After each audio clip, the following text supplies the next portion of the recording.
Quand on prend la parole dans le public ou face à un public, il faut regarder soit le front de notre interlocuteur ou bien dans le fond de la salle.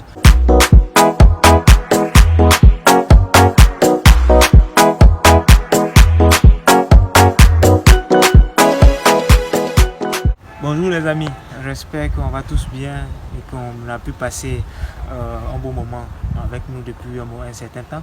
J'espère qu'on arrive à exploiter les astuces que nous donnons pour la prise de parole en public.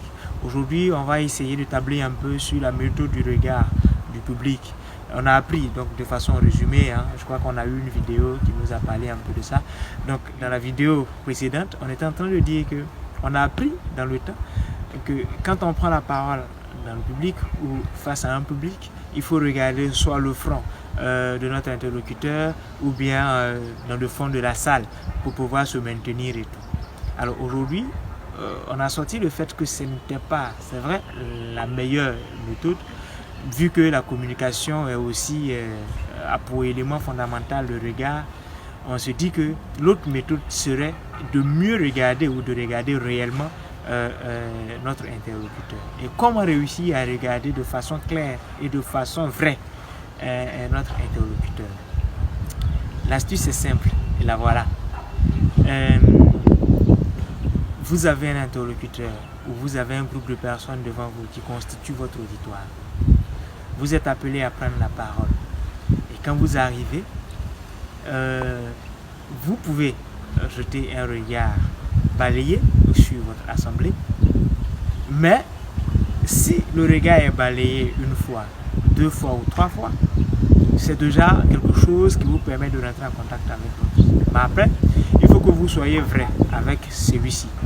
Donc pour être vrai avec lui, donc avec votre auditoire, il faut quelques éléments ou quelques personnes parmi ce public-là qui témoignent de votre regard, de votre sincérité dans le regard.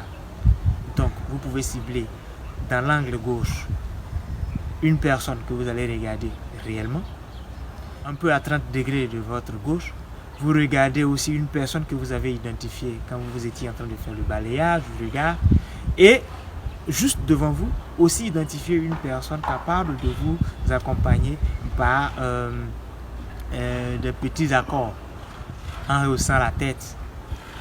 Et dans l'angle droit, trouvez aussi quelqu'un à qui vous pouvez transmettre votre regard et qui va l'accepter aussi. Et tout ceci se fait pendant le balayage, quand vous rentrez sur scène, quand vous prenez en premier la parole, donc votre bonjour par exemple. Si vous avez réussi à faire ça, vous tissez, n'est-ce pas, un lien fort avec 5 ou 6 personnes déjà dans le groupe. Ce qui vous donne une assurance, ce qui vous donne une sorte de crédibilité face à ceux qui sont en face de vous. Et vous avez tout de suite envie de donner le meilleur de vous-même. Parce que, tenez-vous bien, en communication ou la prise de parole en public, on ne dit pas forcément ce qu'on a prévu de dire. Mais en regardant réellement les personnes qui sont face à vous, vous êtes motivé à trouver des astuces qui partent dans leur volonté de comprendre, qui donnent le sens à leur présence. C'est pourquoi il est important d'ailleurs de ne pas tricher dans le regard et être vrai dans ce qu'on donne comme émotion.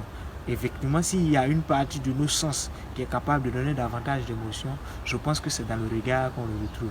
C'est pourquoi nous disons qu'il est très intéressant ou très important de donner un regard réel à votre cible. Mais le faisant, il faut que vous soyez à mesure d'identifier des personnes dans les angles capables de vous faire tourner votre regard pendant que vous êtes en train de parler, pendant que vous êtes en train de faire des informations. On espère que cela vous a servi. Aimez, partagez et mentionnez les amis qui sont dans le besoin, qui ont envie de s'exprimer en public mais qui ont du mal à le faire. Il y a des astuces capables de vous accompagner dans votre cheminement. Merci et prenez bien soin de vous.